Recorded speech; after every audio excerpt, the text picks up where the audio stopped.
What's up guys, my name's Alex, and in this video I just want to talk to you guys about some good practices or things that you should do before ever running your first ad on your store. So I put together a list of 5 things. These are the bare minimum checklist of what you should do before even scheduling your first ad set. So I definitely wish I had this list put together when I first got started out in e-commerce, but as you go on, as you create new stores and you get ready to advertise, or you think you're ready to, this is the bare minimum of what you should be doing. So let's go ahead and talk about this list. Okay, so the number one tip that I have for you guys is getting your Facebook page and your Instagram pages set up for your store. So a lot of times when customers see your advertisement, they'll go ahead and click on your page. And if you just have a blank Instagram page with nothing on there, no followers, no posts or anything, they're gonna be a little sketched out, and it's most likely gonna make them steer away from your store and look elsewhere, or just continue scrolling.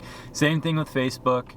And you really just want to clean them all up, make them look professional. You want to have a few posts on there. You want to have a bio, your logo and everything on there. You just want to have it all looking nice and professional and good to your customers. And you should have a little bit of followers on there, especially if you've been doing some business for some time, or you claim like 10,000 satisfied customers like a lot of stores do.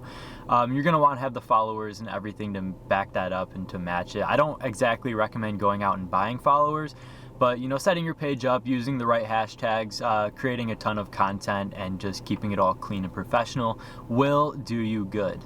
So that leads me into my second tip. So one of the most important things you can do on your store is do a speed test before you actually start running ads. And that just gives you a general idea of how fast things are loading on your store. You can go ahead and compress some images if you need to, take some things out, or just change some things around. But you just really want to go through and get a speed test done and see if there's things that you can improve on your store before you actually start running these ads. Because the last thing you want to happen is when a customer clicks on your ad, it takes like 30 seconds for the page to load, and they don't want to wait that, and they take off, look elsewhere, or continue scrolling. So those are just things you want to avoid. My third tip is checking the actual checkout process and your product pages. So sometimes if you don't have your shipping settings set up right, or your checkout process or anything like that, customers actually can't check out. So I've had this happen to me on a few of my stores when I was first getting started out, where you see nothing but abandoned checkouts or add to carts or whatever, anything like that, and it just frustrates you. But you don't actually realize these customers can't check out. So what you want to do is just go through, add the product to your own cart, fill out your shipping information, your billing information, or whatever. You don't exactly have to place an order, but just make sure you have the option to, or that you can test out your discount codes and everything, make sure those work. Just make sure everything's set up and transparent for your customers. And then, just go through and give your product pages one quick look before you actually publish them and everything. Make sure everything's set up right, the layout's nice, there's no spelling errors, all your images are clean and crisp, and you're ready to go. So that is my third tip.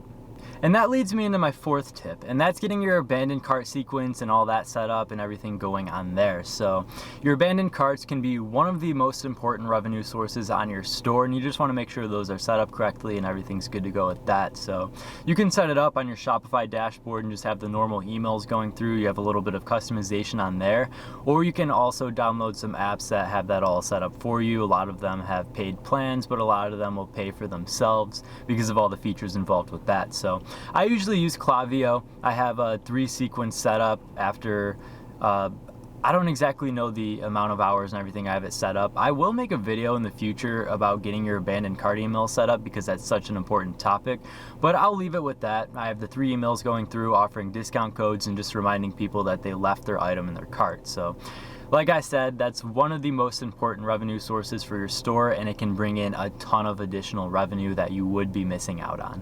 And my final tip is making sure that your store's contact information is available and put up on your website, because a lot of times your customers are going to want to reach out to you about their order, just have any questions about your store in general, and they're going to need your email, your phone number, whatever options you have set up on your store.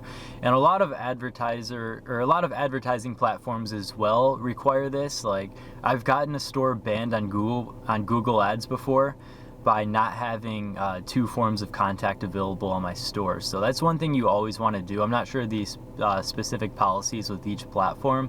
I'll go ahead and look into that, but that's one thing you want to make sure is set up, is your store's contact information, so that your customers can reach out to you. Alright, those are my 5 tips on getting your store set up and ready to advertise. If this video helped you out in any way, go ahead and drop a like to help me out and subscribe, as there's plenty more to follow.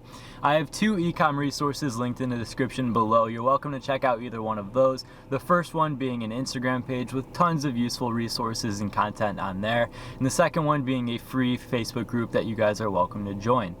As always, thank you guys so much for watching, and I'll see you guys next time.